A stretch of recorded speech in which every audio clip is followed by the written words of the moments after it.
I hereby reconvene the August 26, 2014 meeting of the Marion County School Board at 6 p.m. For the courtesy of those listening to the meeting, I'm requesting everyone in the audience, please turn off your cell phone or put them on vibrate. Ms. Miriam Needham, Coordinator of Library and Media Services, please introduce the individuals who will be providing the inspiration and leading us in the pledge this evening.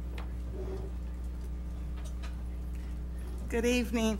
I want to introduce to you two very important people that will be doing the pledge and inspiration for us tonight. And I am very excited about this because it's about my two favorite things, books and reading.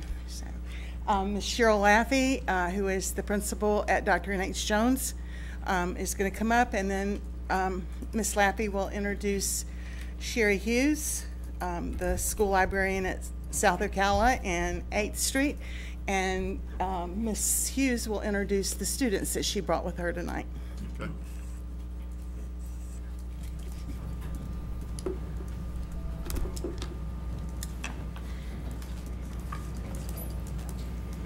Good evening, everyone.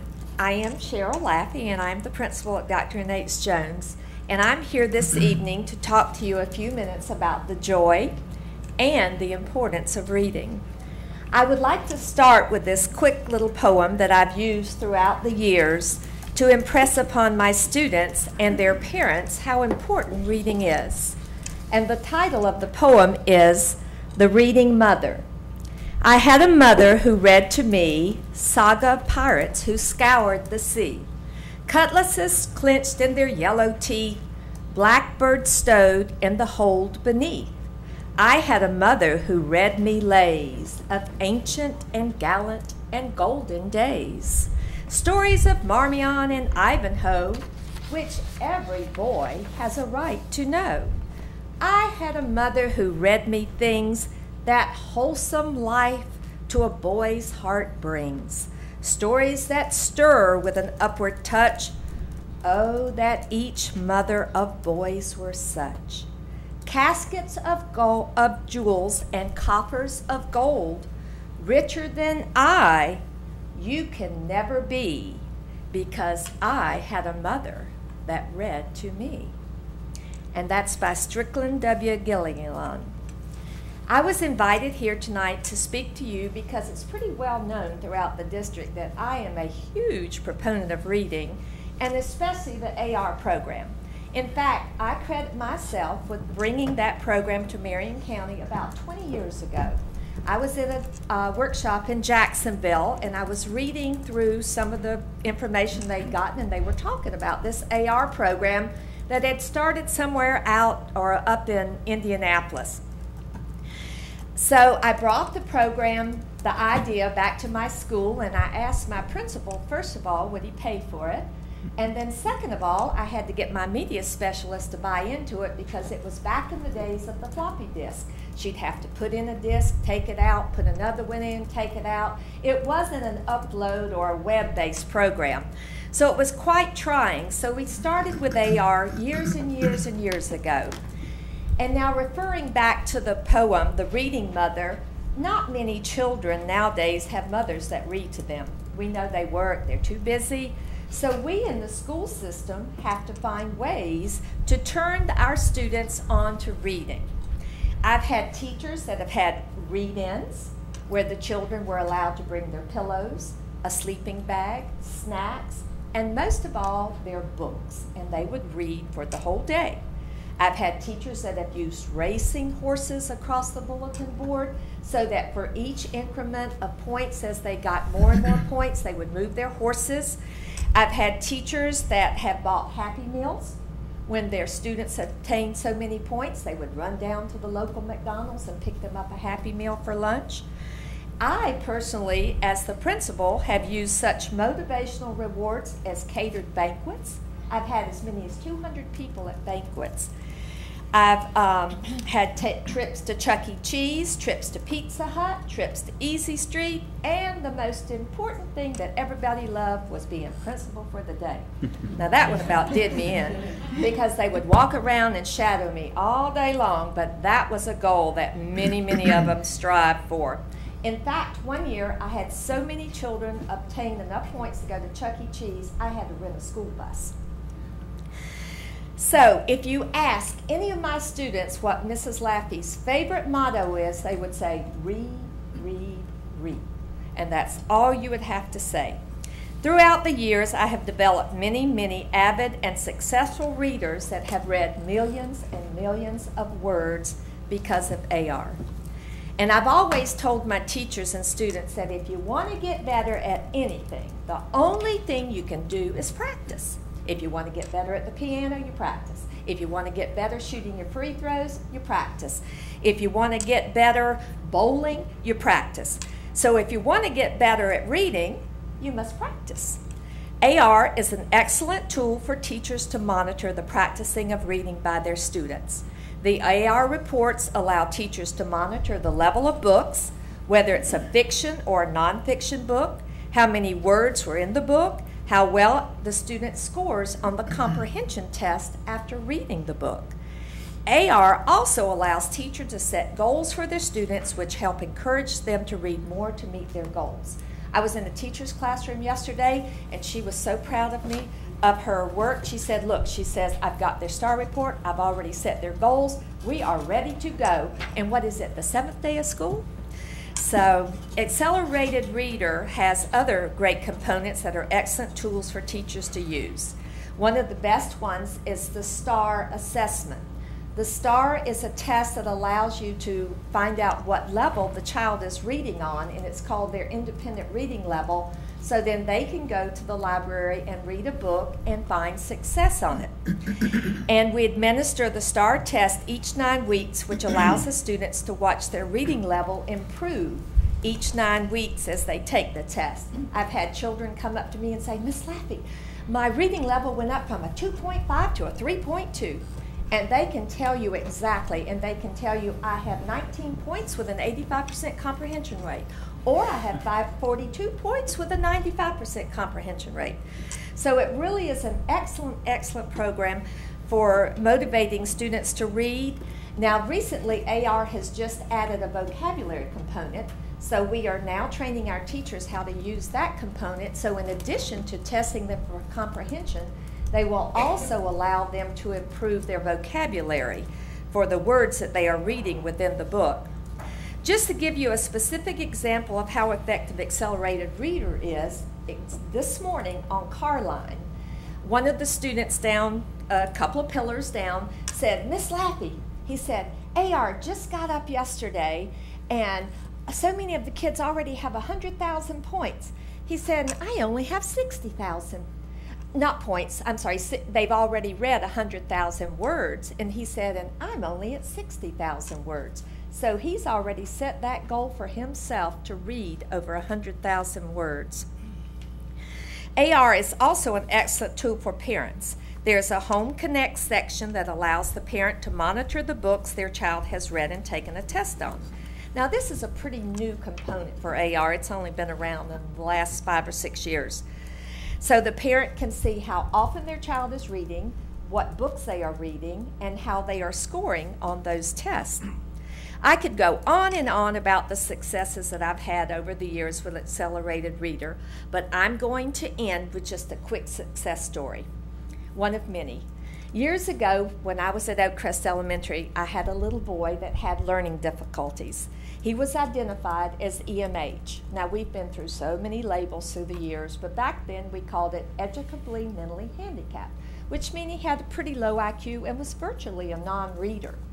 So he was what we also called a frequent flyer, which means that he got in trouble quite a bit, and he would spend a lot of time in my office.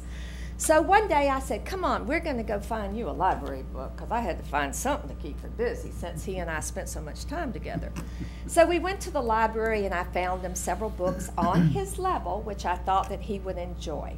Well, he got so hooked on reading that he would get off of that bus in the morning and he'd want to come right to the library, take his AR test, and not even go have breakfast. And we say, no, no, no, you got to go eat breakfast first, and then you can come and take your test. He got so hooked on books that at the end of the year at our awards assembly, both the media specialist and I cried because he walked down the aisle to get his 50-point pin.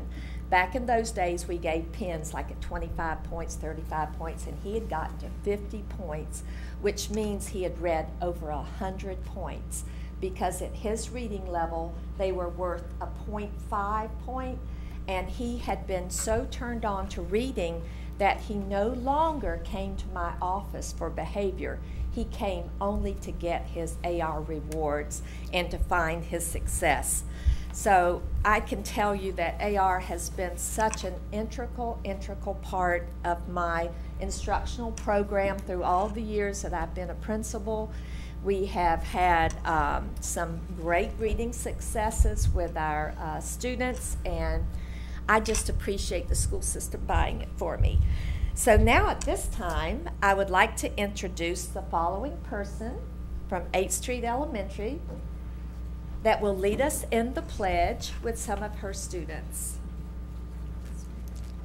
This is Miss Sheri Hughes. She's the media specialist at 8th Street and also at South Ocala. She's a shared component. And Ms. Laffey, we have the same motto: read, read, read. Thank you so much for having us here. I have 8 students from 8th Street School, and I have 2 students that would like to come up. They're going to introduce themselves, and we will have our Pledge of Allegiance.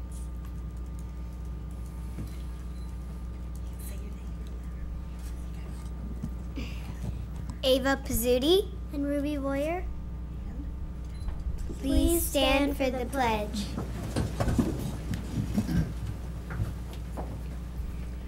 I pledge allegiance to the flag of the United States of America and to the republic for which it stands, one nation, under God, indivisible, with liberty and justice for all.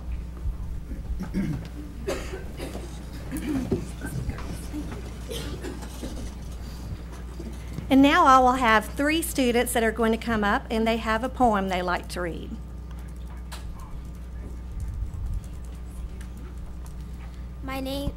My name is Amira King. I am a good reader for many reasons, you see. AR helps me choose just right books for me. It helps me set goals, you bet that's right, so I can take home an awesome book each night. I make predictions using the book's many clues, thinking about story details too, creating pictures in my head of what the author describes. This is what it means to visualize. My name is Nolan Mason. I connect books to my life and the world I see, always asking questions because they are free.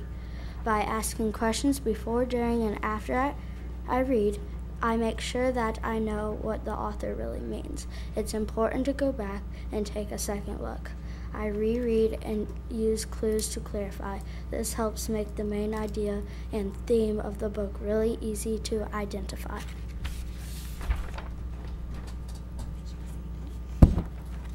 My name is Rachel Sheely. When I finish a book, I summarize what I read. I do this by retelling the story in my head. I can take an AR quiz on the books I've read. This tells me if I've understood what was said. As a good reader, I also evaluate. Did I dislike the book, or did I think it was great? Reading takes practice and lots of thinking, yes. But I will keep reading, and I will surely impress. Thank you. Thank you. Appreciate that. Now we have some that I'd just like to introduce that were here for our pledge, and I want to thank you all for letting us be here tonight.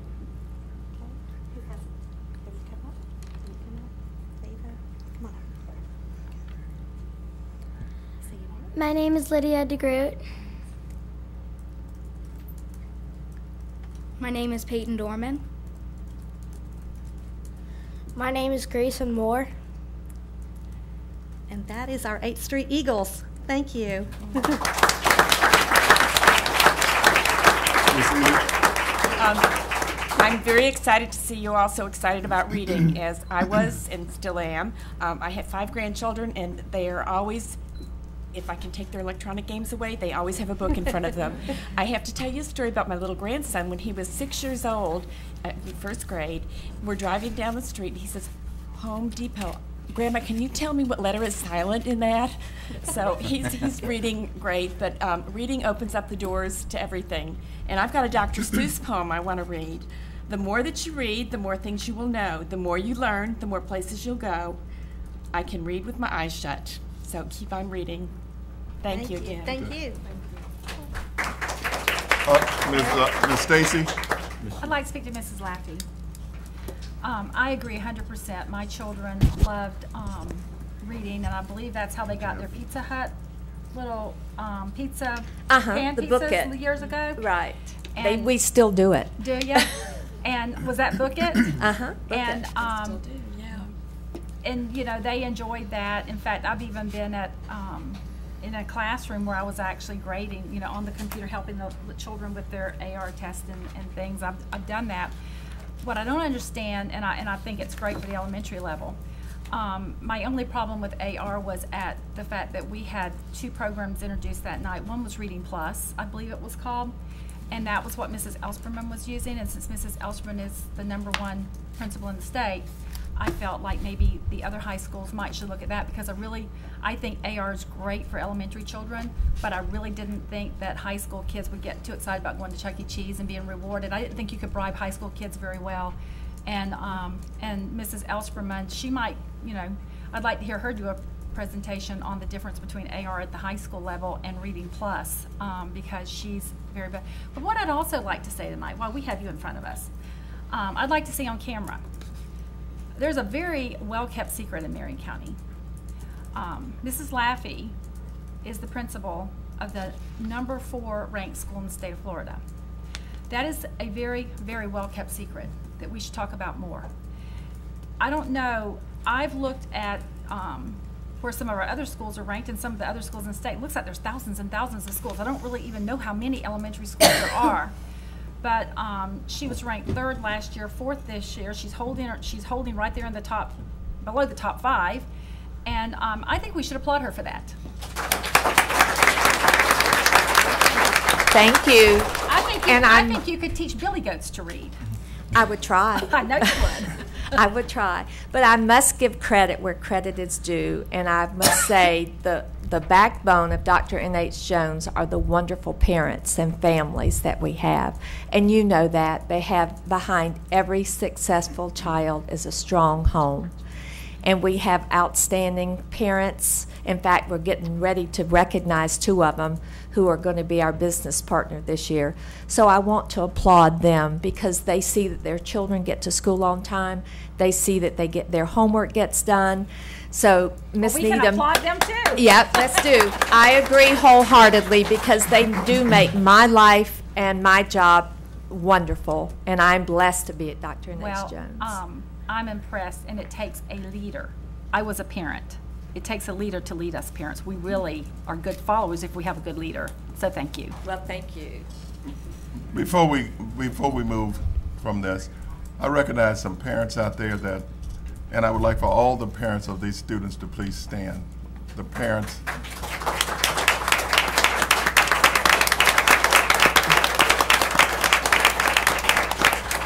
I recognize some of you, like David Moore and Kevin Sheely. And while we had David standing, I'd just like to say this. I went to an outstanding program at Pace Center last night, and he's chairman of the board over at Pace. And I just want to commend him publicly for a job well done. And that was an outstanding program. And if you have not seen the things that are occurring at the Pace Center and what they're doing for girls over there, I really encourage you to do that. And I have Kevin Sheely there. He will be back with us on the 18th. and he will be talking with us about the balanced scorecard. So it's one of these things where we have parent involvement, and parent involvement is good not only for the kids, but it's also good for involvement with the school. So we want to, as a board, and for all of us here, thank you all for a job well done. Okay. Keep on reading.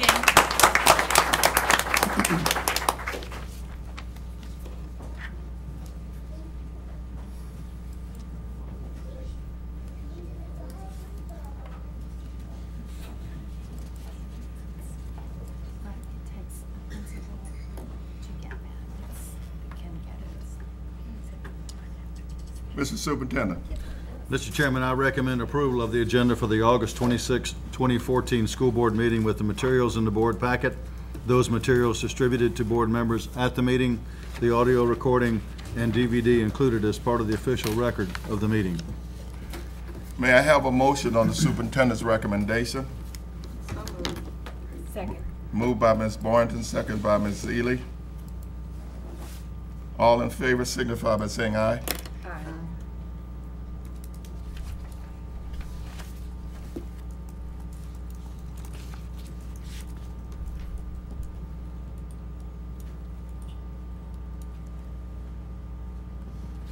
The motion passed 5-0. No, 4-1. 4-1. Mr. Crawford? Okay. Yes, I vote against it. Okay. The motion passed 4-1. It's the improper listing. May I have a motion to approve the minutes for the July 29, 2014 special school board meeting?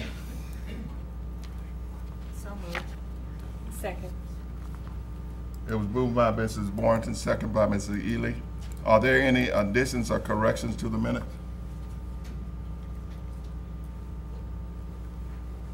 Seeing none. All in favor signify by saying aye. Aye.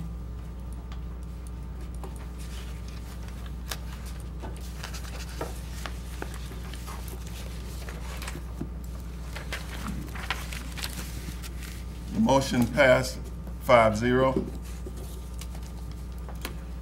Ms. Judi Zanetti, Public Education Foundation Officers, has a new business partners to be recognized.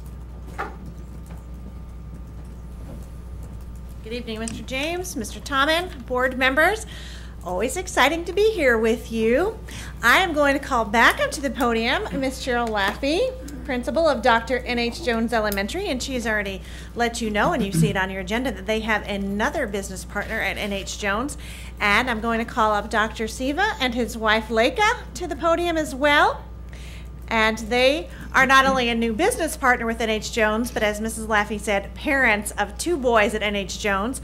And the boys were, I will attest to this, sitting in the lobby reading very quietly, waiting for the meeting to begin. But they did bring their books with them. And I want you to know how important it is that this family is involved in many aspects of N.H. Jones, but how important it is for that business partnership, because that financial contribution that's given to Mrs. Laffey allows her to purchase curriculum materials and supplies for her school that she would not otherwise be able to afford given her regular budget. So I'm going to let Mrs. Laffey say a few things, and then Dr. Siva as well. As I already stated before, we are just so blessed to have strong parent support, and we have an outstanding staff which allows me to provide them with the materials that they need through such generous contributions. And I must say that Miss Leica, Miss Siva Sekran, came to me and asked could she be a business partner. Normally you have to go out and solicit. So like I said, I was just blessed that she came in and said, what do I have to do? I said, we'll sign you right up. So anyway, we do appreciate all the support that they give us, because we will use their funds to purchase instructional materials for our students, which will help them continue to be strong students and good future citizens of the United States. So thank you so much. Did you want to say anything? Well, we love Dr. N.H. Jones, and Ms. Laffey has been such a great principal to our school. and our kids always loved it. I remember going to actually N.A. Jones when my oldest was 6 months old. I said, I need to sign him up because I know there's a long waiting list. And they asked me, oh, okay, how old is your kid? And I'm like, oh, he's right there in my car seat. It's like 6 months. So, well, come back when he's 5. And so we did, and we've always heard great things about it, and we're glad to be joining it. Okay. Thank you. Thank you all to be here. Thank you. And I have certificates for each of you. Let's see here. One for Mrs. Laffey to hang in the school office, and one for you to hang in your medical practice. Thank you. And board members, I will be back here again soon with some more business partner recognition. We have Madison Street coming up, I believe, at the next board meeting. They have a new business partner, and we've also signed a few more this week as well. But please keep in mind, we still probably have about 20 schools that are in need of a business partner. So when you're out there in the community and you're talking to folks, if the opportunity presents itself, please let them know that this opportunity is there, and we have schools that would love to partner with them. Judy, it's always nice to have new business partners. It is. But let them know that they can adopt too. Mr. James, no. Mr. James, no. Stop. You're trying to have a fire sale on me. No, sir. I just want you to know that they can adopt too. I know we've done that in the past. Yes, they can adopt too. Okay. Yeah, but he's talking about something different than I think you have in mind there, Mrs. Ely. Yes, we do have business partners that partner with multiple schools, and they are full partners with both schools. But that's not what Mr. James is referring to. He's having a fire sale. Okay, thank you. Thank you, Judy, and I just want to thank your new business partners. Okay, Judy, you let my cat out the bag. Miss Suzanne McGuire, homeless liaison, would like to recognize a special Stuff the Bus donor. Good evening. I wanted to just take this time, about 13 and a half years ago, I was invited to a luncheon with the Kingdom of the Sun Military Officers Group. It was at High Towers at the time. And they said, we kind of want to have a barbecue and do something to help kids in the school system. And I went, there's how many of you around? There's hundreds of you with very special skills. No, a barbecue's not going to work for me. And we talked about taking a bus and crisscrossing the county and stuffing it full of school supplies to go to schools to help children. And Stuff the Bus was born. Well, 13 years later, Kingdom of the Sun Military Officers Group is still one of the primary supporters and very active volunteers with me on those hot Saturdays that we are in July and August getting lots of donations for the schools. But we also this year had something a little bit different. They said, we want to do something a little bit different and fun and when we're in air conditioning. So they came up with an idea of a luau. So I do have the president, Sharon Murray, is going to come up, and Carol Walker and Bud Smith, who are all on my committee, and let them say a few words about their interest in their partnership with Stuff the Bus. And then I just have this little thing to give them. And it's a little lapel pin bus. And it just says, thank you, because every person can make a difference and every person should try, which is what John F. Kennedy said. And thank you for being the example for that. So I'm going to turn it over to you. I'm Carol Walker. I'm a retired lieutenant colonel, and I'm a board member of the Kingdom of the Sun. I must say that we had a wonderful time at the luau. I'm sorry I didn't see any of you there, but I understand that some people have other things to do. But as I say, we raised a considerable amount of money to help the homeless children of Marion County, of which there are many, and I hope that we can do it again. Thank you.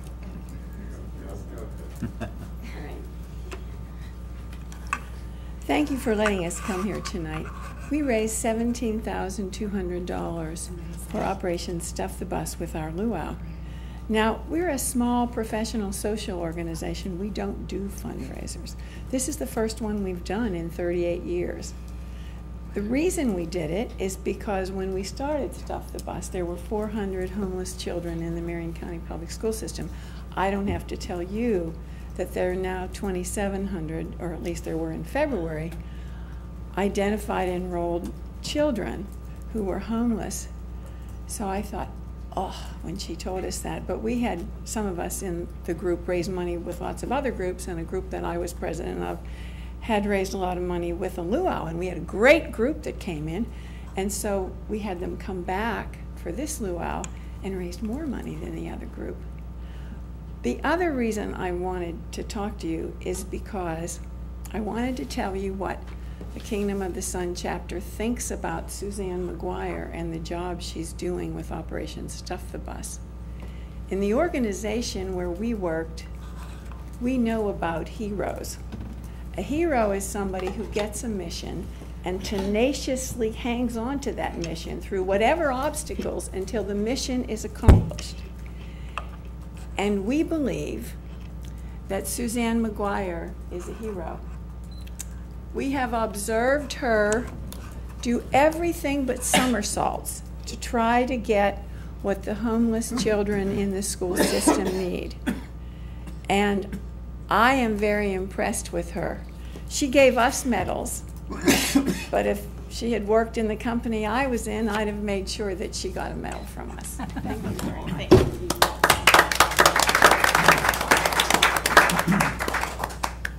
Just one word. We hope that maybe next year we could do the same thing and maybe a little more money for the Marion County School. Thank you so much. I would like to thank y'all so much. I wish we could go to every meeting. And next year, I'll try to get down there with y'all. God willing, and the creek don't rise. But even though we can't go to everything, we so appreciate what everyone does. The passions and the things that, you know, probably only a few % of the people do the things like you do on your own time. And the rest of the people just ride. But you know what? You probably sleep better at night. And thanks for all you do. Suzanne, I know that we have been together a long time. Yes. And I know how important you see your job. And I think the board recognized the fact that we realize that this is one of the things that we as a school district really do, and that is to reach out for our kids and reach out for the ones that are not as fortunate. And I just want to thank all of you, and especially all of you, for joining with Suzanne, because she is a special. And if for the board that have not went through her 2 portables, you might have 3 now, but 2 portables to see what she really do, I think we should at some point, because this is truly is a hero for the Marion County school system. Thank you. And as always, thanks a lot. Thank you. Thank you. Thank you. Thank you.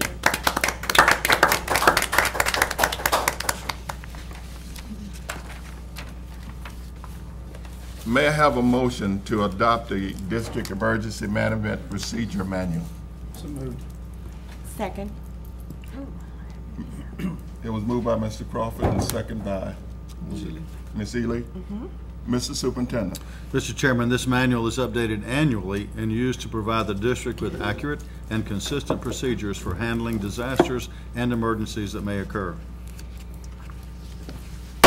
I declare a public hearing. Is there anyone present who wishes to address the District Emergency Management Procedure Manual?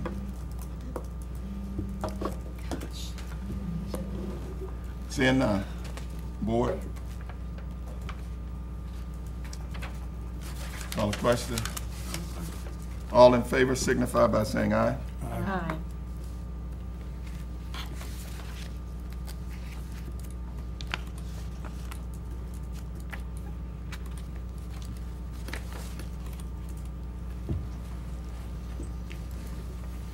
The motion passed 5-0. May I have a motion to approve the consent agenda as submitted? So moved. It was moved by Mrs. Ely and second by Ms. Boynton.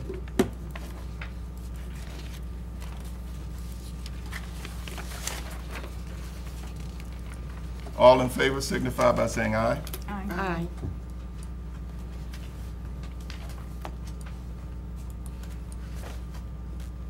The motion passed Whoa, I'm waiting on. Mrs. Ely, I don't have your vote. There you go. Okay. Did it come through? Yeah, I did. Yes. That's about it. Okay, the motion passed 5-0. Pursuant to the Robert Rules of Order, in order to rescind a motion or of an amendment, no action can have occurred in reliance to the previous vote, and the motion to rescind must be made by a board member who voted on the prevailing side. Since the proposed budget is still in the tentative phase, no action has occurred on the amendment made at the July 29th, 2014 board meeting to the tentative budget of $474,897,472 to provide each elementary school with one art and one music teacher for the school year 2014 through 15 at a cost not to exceed $1.85 million. Ms. Boynton, you were on the prevailing side and have requested reconsideration of this amendment. May I have a motion to amendment accordingly? May I? I move to rescind the amendment made at the July 29, 2014 board meeting to the tentative budget of $474,897,472 to provide each elementary school with one art and one music teacher for the school year 2014 to 15 at a cost not to exceed $1.8 million. May I have a motion? Second. May I have a second? I second. Okay, the motion is by Mrs. Ely. The motion is by Mrs. Boynton, second by Mrs. Ely. The motion to rescind is now open for discussion. Ms. Boynton, please explain your wish to rescind the amendment, adding one art and one music teacher to each elementary school. Ms. Boynton. The arts and music are subjects of dire need in our district, but so is the media and PE. I've had discussions with several principals and teachers on the subject. The conclusion was to make sure that we bring back arts and music, it should also include the library media specialists and PE. Once the decision was made before me on this board to cut these necessary programs because of funding, I'm sure that today not one of us would embrace such a decision. As you're aware, this pending budget line for these items are just temporary fixes, and we need long-term solutions. I reconsidered my position and agreed with my principals and teachers to hold off and try to ensure we get or find funding to include everyone, arts, music, PE, and media library specialists in this necessary programs at our schools. Ms. Ely?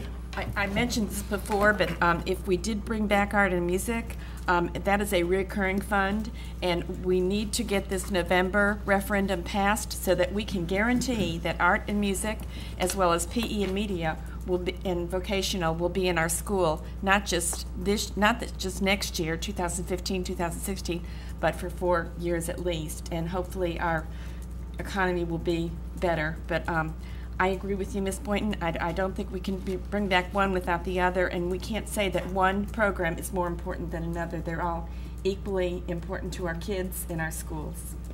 Mr. Crawford. First, Mr. Chairman, I object to even the consideration of this at this time because I believe it's improperly placed.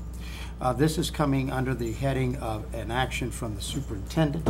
The superintendent has no role in the consideration of this item. This properly should have been under board direction because it has to come from a board member. So I think we are operating inappropriately. But let's go back to Ms. Boynton. All these programs are important, but I think it is just unbelievable in a year that we can afford it. And if you look at the projections of what our revenue is going to be in future years, it's not going down. It is by all indications going to go up.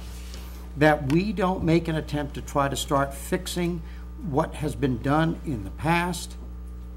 Instead of hoping And I would not necessarily say that that is a guarantee right now. I think it's at best 50-50 that the ballot motion is going to pass. We have an opportunity to do something right for the children. And I've heard the excuse, well, we can't get them in place until the middle of the year. And I reject that. I think if the administration really wanted to do it, we'd have stuff in place. But even at half year, we're going to still give those children the opportunity to have art and music back. And then the cost actually goes down. It's 1.8 to do it for the full year. It'd be $900,000, easily within our budget. And to use this as a way to try to browbeat the public into doing something is just plain wrong. No other way to describe it. It is plain wrong. Our children deserve the opportunities, and we can afford to do it. And it's sad that they haven't. Okay, go ahead and I respect your opinion, Mr. Crawford, and I don't think there's no browbeating of the public. It's like I said, if my district has several elementary schools, and I actually went and talked to the principals. I got their opinion. I've talked to several teachers, and I do believe that as I listen to them voice their concerns, you know, they have some concerns, and I also know this could be just a temporary fix. You know that this is just something we can do for now. Next year, will it be there? We don't know. We don't know. We can project it maybe, but it may not come. But they all have one concern. Their main concern is they would like to see it back, all of it. But media and PE also added to it. And I agree with them. You know how I love arts and music. PE, you know, I'm not a big PE for myself, but I understand the need for the classroom and the librarians, and I understand those things. So I reconsidered my position, and I'm going to stand by my reconsideration. Okay. Ms. Stacy. Okay. What I heard here from Mrs. Boynton was basically it's not fair to put one program in and not put another program in.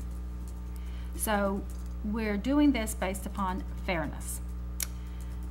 Is it really fair for a student at 8th Street Elementary to get twice the music as a student at Ward Highlands? Is that fair? This time last year, I was told as I fought to get full pay for the teachers that we just didn't have the money and the sky was going to fall. And my goodness, the teachers union sued us.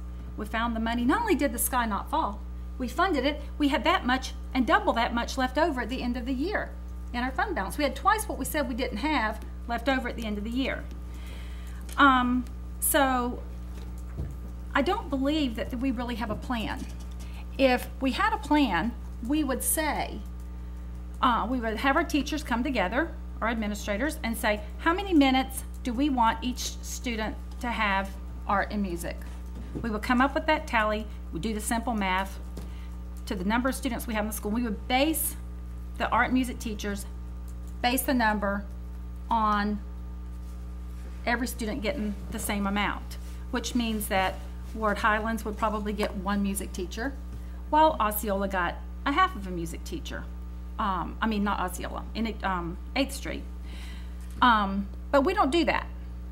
We kind of do our school, we staff our schools the same way. We have, like Forest High School gets the same number of people doing things, paperwork and secretaries and stuff, as a school that has 1,000 students in a high school. We don't, so we aren't really fair. To talk about fairness, Mrs. Boynton, I don't think we want to go there, because I don't think we're being fair to students that that go to a large school compared to the students that go to a smaller school. Now, Mrs. Ely, your comments, well, I'll go ahead and finish my thought on that, and we'll talk about my other issue about taking, the referendum and what that has to do with it. I would like for us to consider looking at the percentages, because if the parents decided to, I mean, when it seems like when we get sued, suddenly we find a ton of money. Maybe the parents need to sue us because we are going against the state constitution. The state constitution says we have to offer uniform education for our students. We're not doing that. If you're at certain schools, you get twice as much music and art than you get at other schools.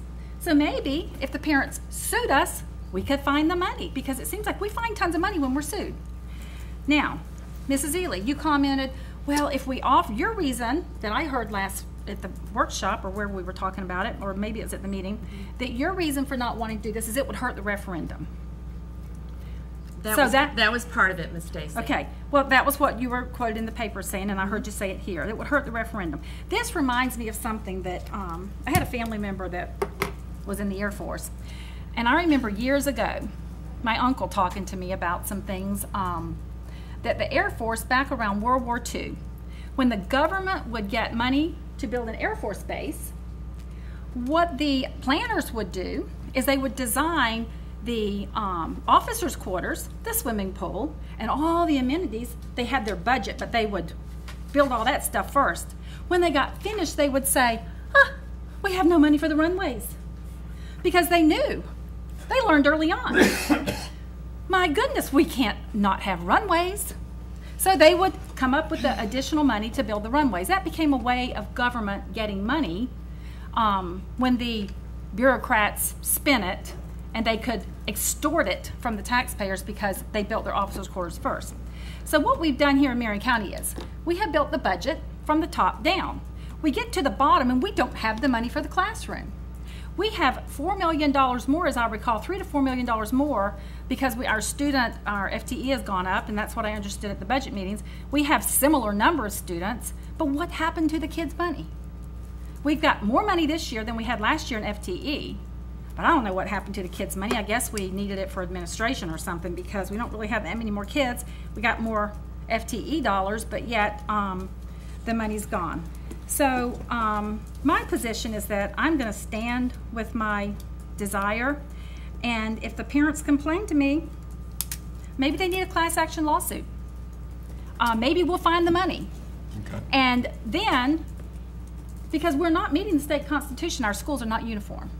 Okay. So I will also be voting for the budget in the end, because come November we might open it back up, and if I vote in the affirmative, I can ask to open it back up. Thank you. Some questions. Ms. Siegle, Mr. Crawford brought up something in reference to this not being in the proper place. Is that? And I am not aware of a rule saying that, so I have not done any legal research on that. Okay. I mean, it was published on the agenda, so there is notice. And so, Mr. Crawford, I'm not aware of a rule, so I can't make a legal determination at this point. The point is that all action like this, by an action of the board, in creating the position on the agenda, is that all items coming from a board member would be under that title. What this looks like, very suspiciously, is that this is something coming directly from the superintendent, because it's under his heading. It is not under the area of a board member. And this has to be the action, and can only be the action, of a board member. It cannot be proposed by the superintendent. It can't be interfered with or promoted. It has to be strictly the action, and that comes under Robert's rules for the reconsideration of an action of this board. And so is the problem that on the agenda it is under a topic or under the line that says C/D superintendent?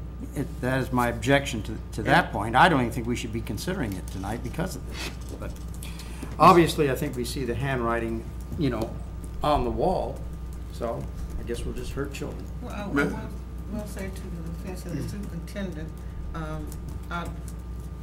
he had nothing to do with my reconsideration. I think I brought up at the board meeting 2 weeks ago a couple of items that I had taught with some music teachers and even a retired music teacher of their concerns about staffing and choices and things like that. And I think I brought that to the board then.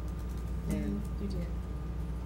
Okay. I got one more thing I'd like No, let me go to Mr. Superintendent. You had something. Just a point of information. Thank you, Mrs. Boynton, for clarifying that, because that is not my intention to do anything. If you look carefully at the agenda, the item actually falls under discussion.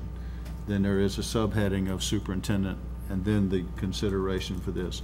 We have, according to Mrs. Flotketter, when this board has done other reconsiderations in the past, I do not recall any that this sitting board has done, but when we've done other reconsiderations, they've been handled under the category of discussion.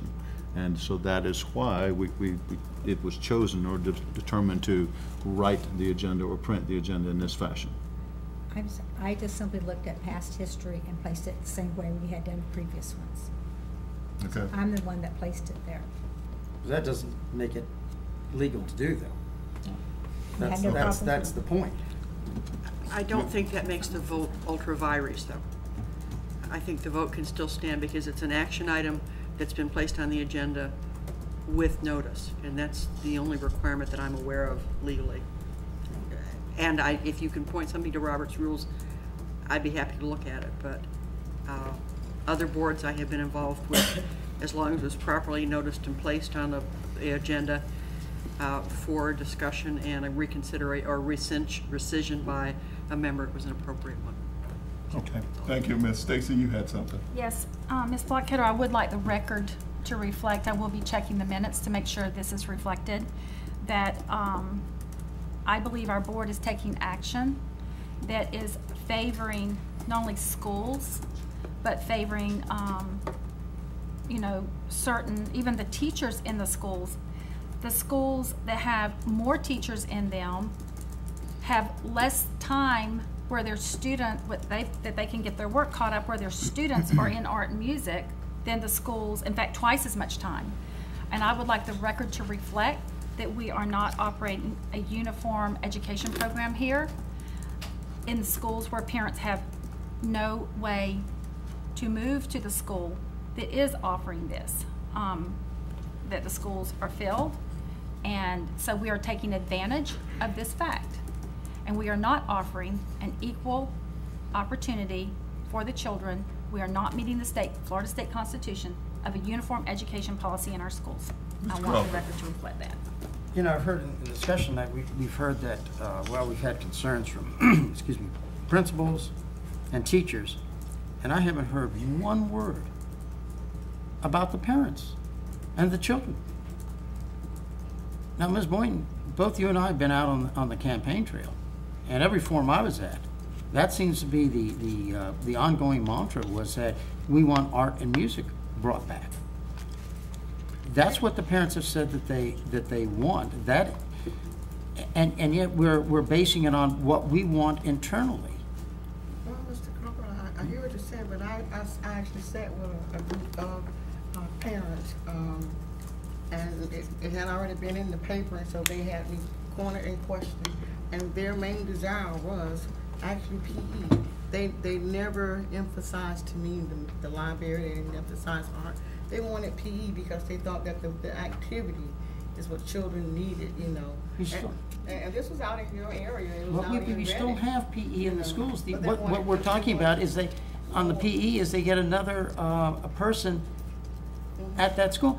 PE has not been eliminated. So that's what the parents were saying to me. I'm just repeating. Well, and I've heard just the opposite. And obviously, you know, people talk to different people based on who they think is going to be most receptive to what their comments are. But like I said, overwhelmingly, this is what I've heard. We tried to do something about it. Okay, let me make my comments, and then I'll ask for the vote on this thing. One of the things that I've always said, I do not want to bring people back and we're not sure that we will have the funding for them next year. One of the things I've always I have tried to direct this board to look at our student achievement and look at the money that we can use in terms of the after-school program or the programs that we have used in the past that have kept us from dropping and getting lower. Can some of this money be used at the end of the year where we can bring back some of the summer schools and some of the things that we need? I think one of the things that we forget sometimes is that the superintendent, that's your curriculum. All I know is we will be holding the superintendent responsible at the end of the year for our schools, our school grades, but I want to make sure that they have the funding that if they have the after-school programs that they need, we want to be able to fund those programs. If they need additional whatever. I know these programs existed in the past, and I want to make sure that we have an opportunity to do them now, because I think our goal should be what we're doing with our kids in the classroom, student achievement. And I understand the importance of music, art, and PE, and vocational trainings. I understand that. But when I look at what we as a board should be really considering, student achievement. That's Ram. I have one more thing to add. Regarding this coming out of the fund balance, that is just a scare tactic. I look back in our previous budget, our previous agendas over just the last month or two, and we've taken a couple of million for technical tech program, the Skyward grading system. I think that was 1.9 million, and then we had the reading programs last week that we had some of that came out of the general fund. On the budget, if it's bothering you that it's coming out of the fund balance, which I don't see where that's the case, on the budget an adjustment can be made where the technical stuff, which really is a one-time purchase, could have come out of the fund balance as a one-time purchase, and the art and music teachers move back in, because we've got the budget with we've added a lot of computer stuff that we used the fund balance for that we supposedly needed. And we could have used that out of the fund balance, because next year we will have those dollars left, because the $2 million plus the reading programs we bought came out of the general fund balance, the general fund. So those dollars should be still rolling next year. If we moved this, and we could do a budget amendment right now, we haven't even signed off on it, and move the technical things that we've already approved out of the general fund to the fund balance dollars and fund the teachers from the general fund. That's what we should have done anyway. So as far as this being a one-time expense, we might not have the money, the general fund might not be there next year, we should have bought the technical stuff out of the fund balance and put the teachers under the general fund, because those dollars will still be rolling. So we have purchased one-time purchase items out of the general fund, so that budget item should still be there next year. The sky would not fall if we funded these teachers. And I think that the public would I know people that are talking to me would be much more apt to vote yes for the referendum, to bump up our fund balance and make sure that our business is sound, if they knew that we were giving the students, we were taking a risk. Sometimes in business and sometimes for children, they're worth the risk. It's worth the risk to make sure that they get what they need. But you know what? We don't really have a problem spending money all kinds of other ways. But like I said, I will be voting for the budget. I will not support this change, but I will be voting for the overall budget, however y'all make it, because I'm hoping we'll be able to reopen it in November. Thank you. I call the question.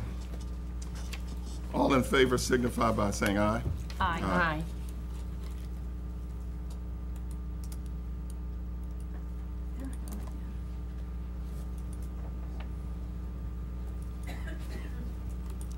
My computer threw me off.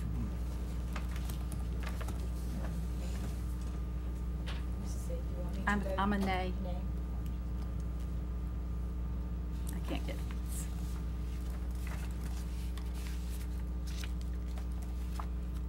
The motion passed 3-2.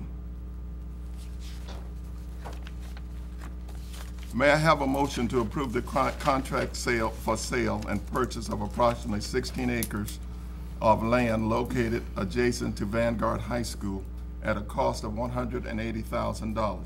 May I have a motion and a second? So move.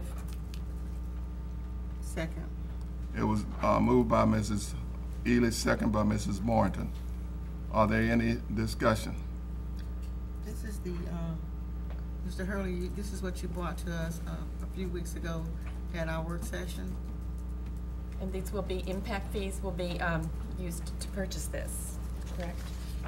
That's correct. Good evening, board members. Yes, in July, I brought it to you saying that it was ready at that point to be agendized. hence it's here tonight. And then, yes, that's also correct that it's coming out of impact fees. Okay. Any other questions you'll have for Mr. Hurley? That's it. Thank you, Mr. Hurley. All in favor signify by saying aye. Aye. Aye.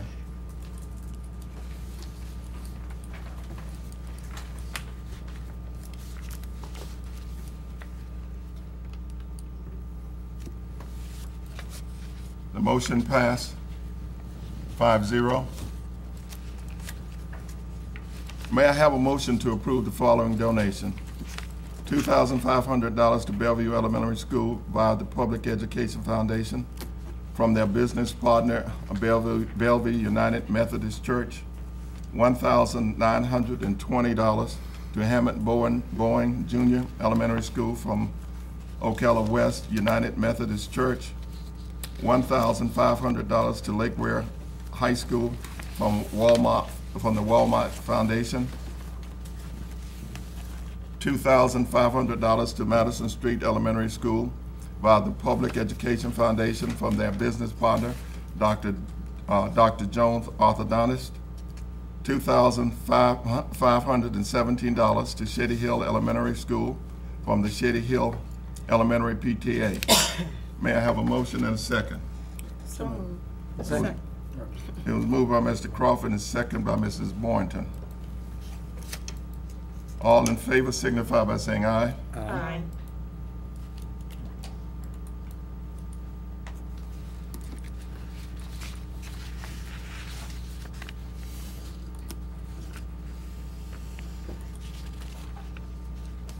The motion passed 5-0. Okay, Ms.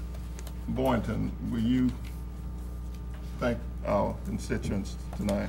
I want to thank all our donors tonight, the community, business owners. You're always so very, very generous to us in your donations, and the board would like to thank you so much.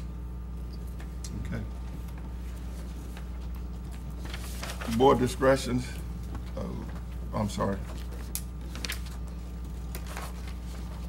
Board comments and report. None, okay. Meeting and reminders, I'm sorry.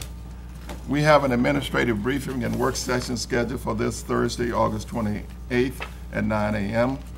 The purpose of the work session is the final review of the tentative budget.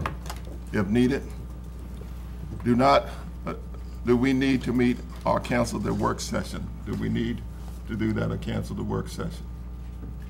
On what?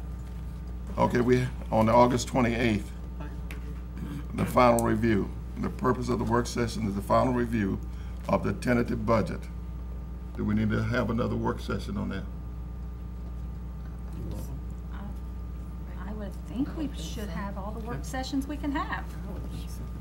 Okay, we will schedule the work session. The work session is scheduled for August 28th at 9 o'clock. There's an administrative briefing and work session scheduled for Thursday, September 4th at 9 a.m. The purpose of the work session is to receive a school improvement plan from McIntosh area schools and the construction project update, as well as a review a charter school application and consider direction for the 2015 and 2016 general insurance. That's where we are, board. Okay, at this time, I will ask the board for concerns. May I say something, Mr. James? Also, at the September the 4th work session, at the end of that, I believe you received notice from Mrs. Krasalka. We will be having a telephone conference with our attorney selection consultant, Gavin O'Brien. So we'll stick around. We'll have to pause for a moment, set up our telephone for that. After the actual work session, Mr. Thompson? Yes, it'll be part of the work session. The public will be invited to attend also. Yes, ma'am. Okay, thank you, Mr. Tomyn. I'll start with Ms. Boynton. I just have a few things I want to welcome back, and I hope all the children are settling in as well as our teachers into schools. I had an opportunity to visit several of the schools in the district, And I happened to be at Oakcrest when they had a continuous flow of new registrants coming in, and I wanted to let the superintendent and his administration, his staff know how well that staff handled each person with courtesy, and it was so efficient. And I had to sit and wait myself because of such a long line, and I sat in a chair, and a little boy just got up and went over to and got a book, and he came back and started reading to me. And so I said, well, what grade are you in? And he was in first grade, but he was an excellent reader. So I said, well, who taught you how to read? And he said, Bellevue Elementary. And so hats off to you, Bellevue Elementary, for doing a good job. And his brother chimed in and said, taught me too. The only person who isn't going there now is our little brother. And I was like, how sweet. But it shows you how important reading is, and that once he had a joy for reading. And Miss Stacy, it was a fiction book. It was such a good story. So that's what I want to report. Thank you. Okay. Mr. Crawford. Thank you, Mr. Chairman. Just a couple quick things. I hope everybody got a chance to read an article that was in the newspaper today, talking about the action of one of our bargaining units, the International Union of Painters and Allied Trades. We know it as IUPAT, and through their Patch Foundation, back on the 18th of this month, they donated 400 backpacks filled with educational material to the students at Reddick Collier's. So I think that kudos need to go out to them for that work, and their foundation is funded by members in this organization all over the country. So I say thank you for them, and I'm sure the children are going to enjoy their new backpacks. The second thing is, a couple of weeks ago, I got a phone call from a gentleman, and I think a lot of us have seen these courses that it's called the Great Courses series. You may have even got mailings. You see them in a lot of them, and he was very, very impressed with the content of this, and wanted to talk about it. And I just happened to be here a day he came down, and they asked if there were any school board members, and they said yes. And we had a very nice conversation. He acquired 2 of them. Just wanted to take a look at them that he has donated to the Marion County school system. These are actually a DVD. They also come as a CD, but they're on a whole series of different topics. And I wanted to keep this whole, but I'm going to go home and watch it so I could show you tonight. And he said this might be something we might want to put in as a resource in our schools. I think this is probably maybe best focused at the high school level, but as a resource for the children. Like I said, they're on a whole batch of different subjects. I know they do history. This one that I've got in my hand here says how to become a superstar student. So and let me give the gentleman's name, because I really appreciate it. We've had 2 really fascinating conversations. His name is John Butt. He is retired down here and is very interested in education, very interested in the Marion County school system. And I thought it was very, very nice that he has donated 2 of these. I forget what the price is on them, but thank you, sir, for doing this. And I've given the other copy, he gave 2 of them that he gave to me. I've given one to the Deputy Superintendent, Rick Langford, for him to take a look at. So this will be going into our list of resources. So again, thank you very much, sir. That's it. Ms. Stacy? Okay. I have, in our school system, the teachers evaluate the students. The teachers are evaluated by the principals. And I know we had, at a workshop, we had a presentation on how the principals are evaluated. I have found it a little difficult. I'd like to see those evaluations, at least the conclusions. And I've made just a couple of phone calls about it, and it seems as though it's going to take an act of Congress, or I pay for public records, so far as it looks now, to get that, yet I don't have to pay for public records to get the teachers' evaluations, and I understand they're a year behind because of the state statute and that sort of thing.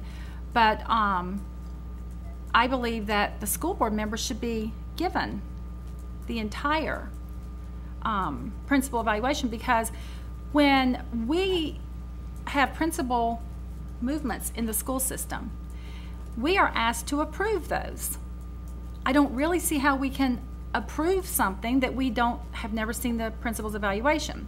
Granted, the superintendent is his, it's up to him to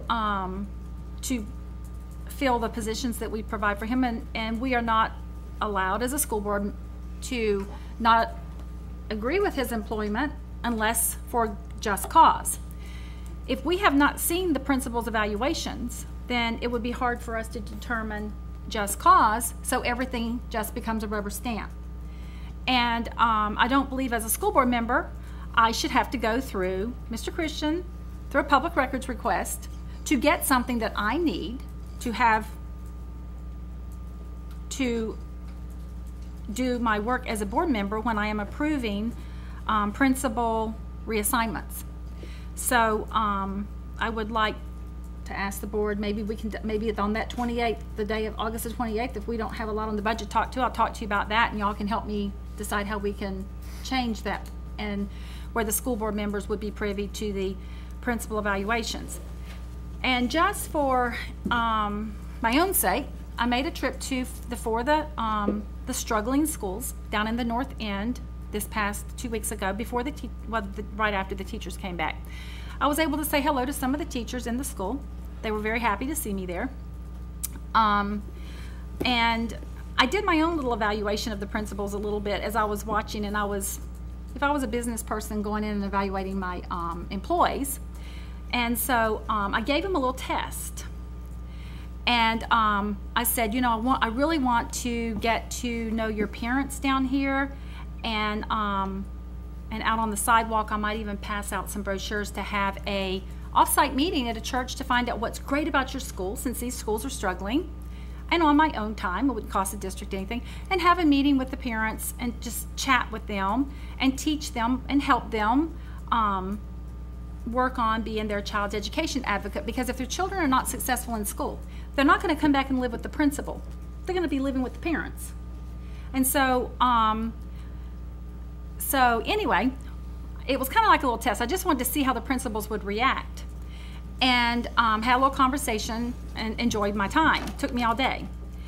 And it's interesting, then I got a letter from Mr. Tomyn, oh, you can't do that, you can't pass out information. Yes, I can on the sidewalk off the school property, which is where I told the principals I would be. I said, I am not coming into your schools. I am not going to be in your way in any way. I will be out on the sidewalk. And so I am allowed to pass things out or park a vehicle with a sign that says meeting is held on such and such date. I can do all that. But based upon my visit on the North End, I gave the principals a little grade of my own. After talking with them and seeing who is parent-friendly and who would work with the parents, and Evergreen got an A. I won't even talk about what the other schools got, because after talking with them, I would say Reddit got a B, but they, based upon exactly what happened when I went there, I would like to compliment the principal at Evergreen. I have a hard time saying her name, Mrs. Quentin. She was fabulous. In fact, while I was talking with her in the lobby, there were a couple of parents in the lobby, and we were talking and how I could help her and how I could maybe work with the parents and do some things that I want to do on my own, and she was very appreciative. There were a couple of parents, and Mrs. Quentin will share that story, that were over there clapping and going, yes, that's what we need. The thing that they were saying, what the lady's saying is what we need in our schools. And I said, I guess I should have brought y'all in with our conversation. Mrs. Quentin looked over there, and what really impressed me about her was this. She said to me, Mrs. Stacy, you don't really have to pass out flyers. We can advertise that in our newsletter if you would like to meet our parents. So she is my A principal on the north end of the district, and I think she's going to do great things at Evergreen, because she is ready to talk to the parents. And I will be working with the parents on the north end. And I may even do a public information request and get all the parents' names, addresses, and phone numbers and whatever it is that I need. But I will be working with the parents at Evergreen, and I'm real excited. Mr. Superintendent, let me go ahead and continue where I am. Ms. Ely. Ms. Stacy, before I make my comments, you are not qualified to give a grade to a principal. You are not an administrator. You can't walk through a school and give a grade. So whatever kind of grades you want to give based on your discussion with the principal or a couple parents or teachers is not going to be qualified or quantified. So that's my comment to your. And I didn't ask your permission to do it either. I didn't give it to you. I just want to say I went to my 11 schools in District 2 for between orientation and the first day of school. They're all doing great. I know we still have some late bus issues, but that happens the first week of school. We're almost to the 10-day count. I believe things are moving much more smoothly these days, so I'm happy that things are going better, and that happens every year. You know, the buses are late because they know the pickup, but they've still got kids to pick up and have to put the wristbands on. The other thing I wanted to talk about, the Reading Pals program. This is in the kindergarten academies. I've got bookmarks that Mr. Christian, you have some there. I'm going to leave them with the receptionist out in front. If anybody wants to come get involved in Reading Pals, this is a 1 or 2 day a week, a half hour each day, to work with the kindergarten in one of the 15 kindergarten academies. And you work one-on-one with the child. You're trained through United Way. This is all a grant by the Jenkins family, the Publix people. And it's a great, great program. This is the 3rd year it's going on. And last year, as in the first year, the students in the kindergarten academies scored 12% higher on their end-of-year kindergarten assessments than the regular kindergartens. So that's proof that this is going great, and I'm just very proud to be part of it, and would encourage anybody who's has a little extra time. We have business people, a lot of retired people, but business people too, taking their lunchtime to work with the kindergartner. The last thing I wanted to announce, we have our Engage in Education meeting at Forest High this Thursday, August 28th, in the auditorium. This is the official launch of the movement to enhance our public school system. I would invite John Butt to attend that, Mr. Crawford. He's probably listening. Okay. Engage in Education is a special movement to bring together all the stakeholder groups in Marion County in order to identify and help us identify solutions for continuous improvement of public education for all students and a stronger, healthier Marion County. I think we have about 150 business people involved in this, and I'm looking forward to going. I hope to see all of our school board members there as well, and see our parents and teachers. So hope to see you there on Thursday. Thank you. Ms. Siegle, we usually have this moment for you to say something. I know I have to come back to you. You have to come back to me. Okay. I have nothing else to report other than what I'm going to say about the Mr. Superintendent. Okay. Thank you, Mr. Chairman.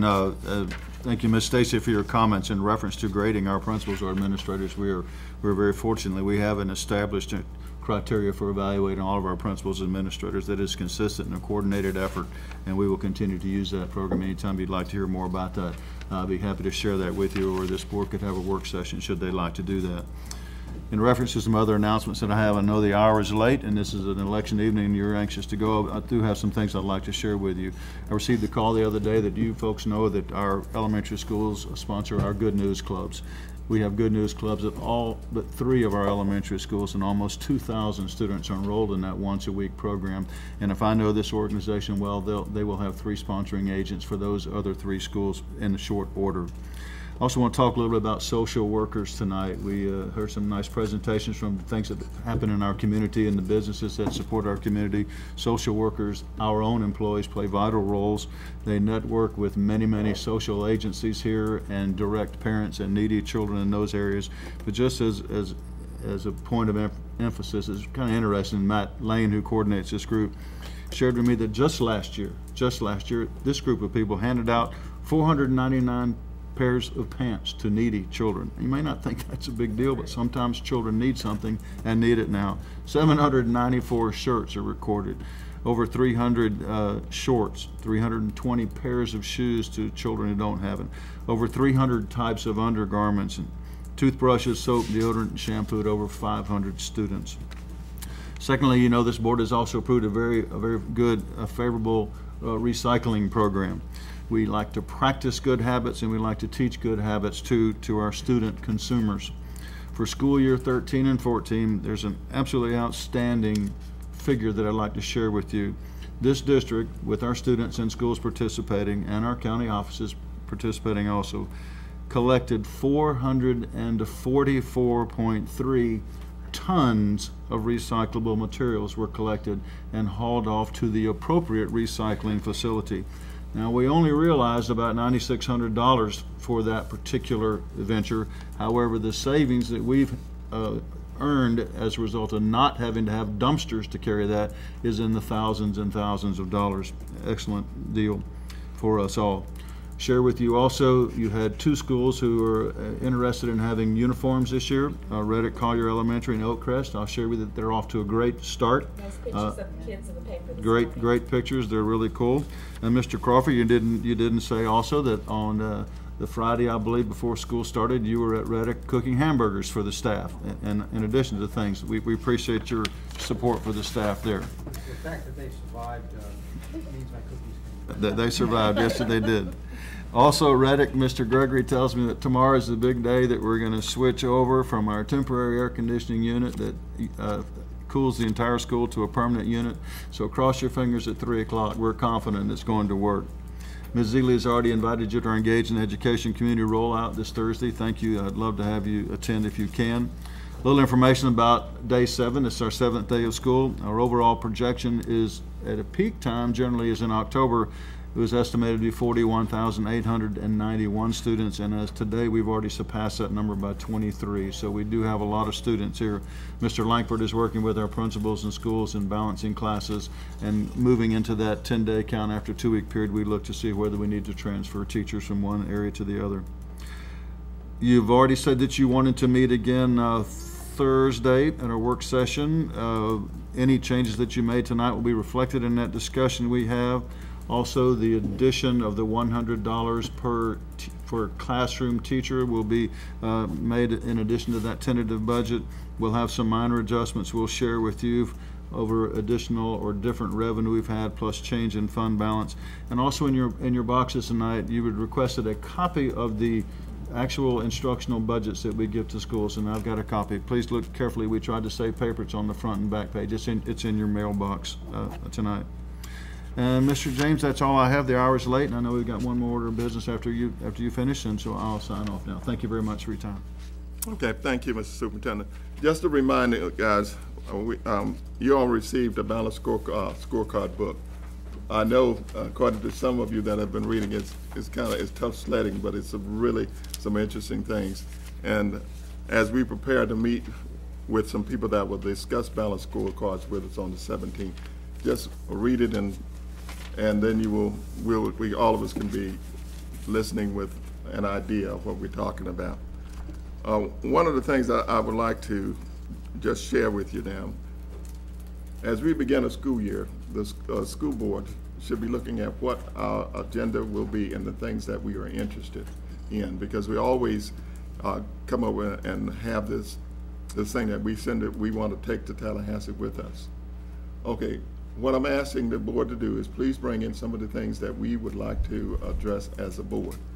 Okay, one of the questions was asked, can I do this or do that? At this point, you can bring in anything you want to, and let's shake it down as a board as we discuss these things, because that's important that we come out here in a unified front, that the entire board is pursuing these particular things, and it'll fare a lot better when we address the people in Tallahassee, we address the group down in Orlando. I just would like for you to do that. With that, I will move on and I will turn to Ms. Siegle. Ms. Siegle. Ladies and gentlemen of the board, I'm notifying you that advice is needed regarding the pending litigation styled the City of Ocala versus the School Board of Marion County. Pursuant to Section 286.011 paren 8 of the Florida statutes, known as the Government in the Sunshine Act, I'm requesting a session with the board for the purpose of discussing settlement negotiations and strategies related to this matter. I will ask the board secretary to cause reasonable public notice of the time and date of the session and the names of the person attending to be published. It is suggested that the session be held at the conclusion of your board meeting on Tuesday, September 9th, 2014, at approximately 7:30 p.m. As required by this statute, only the Chief Executive Officer or designee, board members, and legal counsel can be present. I will ask a court reporter to record the session as required by statute. His notes will be fully transcribed and filed with the clerk of the school board. Upon the conclusion of the litigation, the transcript will be made public record. I will also say to each of you that I am available as your attorney for any phone calls that you may make. I can talk to you one at a time. I obviously cannot talk to you more than one at a time, except at this special meeting. So I do encourage you, if you have any questions, to please give me a call, and I will brief you privately that way out of the sunshine, and then we can talk at this special meeting. Thank you. Mr. Superintendent. Mr. Chairman, I recommend the board hold an attorney-client session pursuant to Section 286.011, Florida statutes, to discuss pending litigation. If there are no objections, I will instruct our attorney to schedule the attorney-client session to be held at the end of the September 9th, 2014 school board meeting at approximately 7:30 p.m. Is there any objections? Okay, so be it. Thank you. Are there any parents in the audience who wish to speak on behalf of a student regarding a disciplinary matter, other than the one that have requested an early reentry? Seeing none, I will call a brief recess to clear the room prior to the further discussion student disciplinary matters. Parents will then have the opportunity to address the board. This concludes the televised and business portion of this meeting. We are in recess at 7:25. So we are recessing at this time to hear disciplinary matters.